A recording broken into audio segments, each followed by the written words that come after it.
Welcome to வாங்க ருசிக்கலாம் channel. இன்றைக்கி நம்ம பார்க்க போகிறது ஒரு சைவ மீன் குழம்பு. இந்த சைவ மீன் குழம்பு வந்து எல்லா சாப்பாடு, இட்லி, தோசை எல்லாத்துக்கும் சூப்பராக தொட்டு சாப்பிட்லாம். வாங்க எப்படி செய்யலாம். இந்த சைவ மீன் குழம்பு செய்கிறதுக்கு 2 வாழைக்காய் வந்து நான் இந்த மாதிரி தண்ணியில் போட்டு பாயில் பண்ண போகிறேன். ரொம்ப குழையாமல் பாயில் பண்ணுங்கள். இது மேல் தோல் வந்து பிளாக் ஆகிற வரைக்கும் பாயில் பண்ணால் போகிறோம். ஒரு அரை வேக்காடு தான் வேக வைக்கணும். அது வேக வச்சு எடுத்துக்கலாம். பாருங்கள், வாழைக்காய் வந்து இந்த அளவுக்கு வெந்தால் போகிறோம். தோல் வந்து இந்த மாதிரி பிளாக்காக ஆன வரைக்கும் வேக வச்சு எடுத்துக்கலாம்.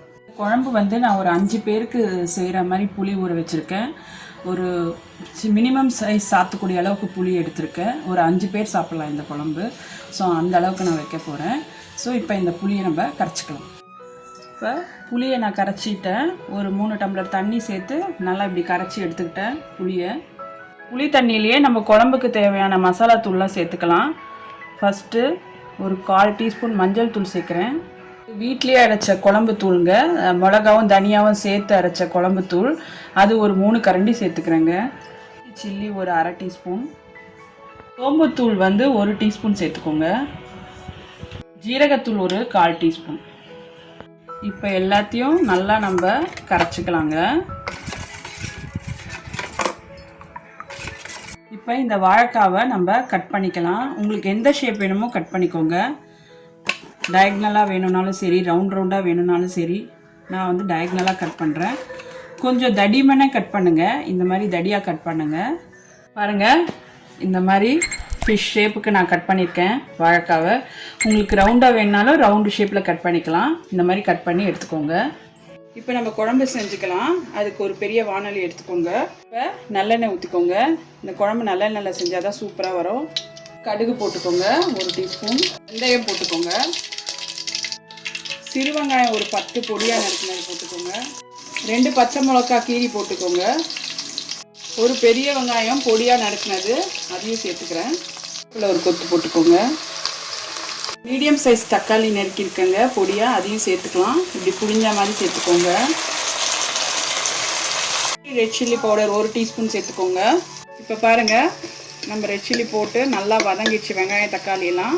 இப்போ நம்ம மிக்ஸ் பண்ணி வச்ச இந்த புளி கரைச்சலோடு இருக்க மிளகாத்தூள் அதை சேர்த்து கொட்டிப்போம். தேவையான உப்பு சேர்த்துக்கோங்க. பாருங்கள், குழம்பு நல்லா கொதிச்சுட்டு வருது. இந்த சமயத்தில் 1/4 மூடி தேங்காய் எடுத்து நான் பாலாக எடுத்திருக்கேன். அதை வந்து சேர்த்துக்கிறேன். தேங்காய் பால் சேர்க்கும்போது இந்த குழம்பு வந்து இன்னும் சுவையாகவும் ரொம்ப டேஸ்ட்டாகவும் வருங்க. தேங்காய் பால் சேர்த்து ஒரு 2 நிமிஷம் கொதிக்கட்டும். குழம்பு நல்லா கொதிச்சிட்ருக்கு. இந்த சமயத்தில் வாழைக்காய்லாம் சேர்த்துக்கலாம். பாருங்கள், நம்ம வாழைக்காய்லாம் சேர்த்துட்டோம். பார்க்குறதுக்கு அப்படியே வஞ்சர மீன் குழம்பு மாதிரியே இருக்குது. இது அப்படியே நல்லா மிக்ஸ் பண்ணிக்கோங்க. உங்களுக்கு வேணும்னா இந்த சமயத்தில் நீங்கள் மாங்காய் கூட சேர்த்துக்கலாம். ஆப்ஷனல் தான். 2 மினிட்ஸ் வந்து நான் லிட்டு போட்டு இதை கொதிக்க வச்சு இறக்கிடலாம். பாருங்கள், 2 நிமிஷத்துக்கு அப்புறம் நான் லிட்டு ஓப்பன் பண்ணிட்டேன். நம்ம சைவ மீன் குழம்பு சூப்பராக ரெடி ஆகிடுச்சு. வாழைக்காலாம் நல்லா வெந்து வந்திருக்கு பாருங்கள். சூப்பராக இருக்குது பாருங்கள். இப்போ கடைசியாக நம்ம கொத்தமல்லி தூவிக்கலாம். லாஸ்ட்டாக நான் கொத்தமல்லி தூவிட்டேங்க. இப்போ சர்விங் பவுலுக்கு மாற்றிடுறேன். சைவ மீன் குழம்பு ரெடி ஆயிடுச்சுங்க. நான் வந்து சர்விங் பவுலுக்கு மாற்றிட்டேன். சூப்பராக வந்திருக்கு. நீங்களும் இந்த டிஷ்ஷை மறக்காமல் ட்ரை பண்ணுங்கள். நம்ம சேனலை சப்ஸ்கிரைப் பண்ணுங்கள். உங்கள் ஃப்ரெண்ட்ஸோடு ஷேர் பண்ணுங்கள். மீண்டும் அடுத்த டிஷ்ஷில் உங்களை சந்திக்கிறேன். தேங்க்யூ. Bye bye.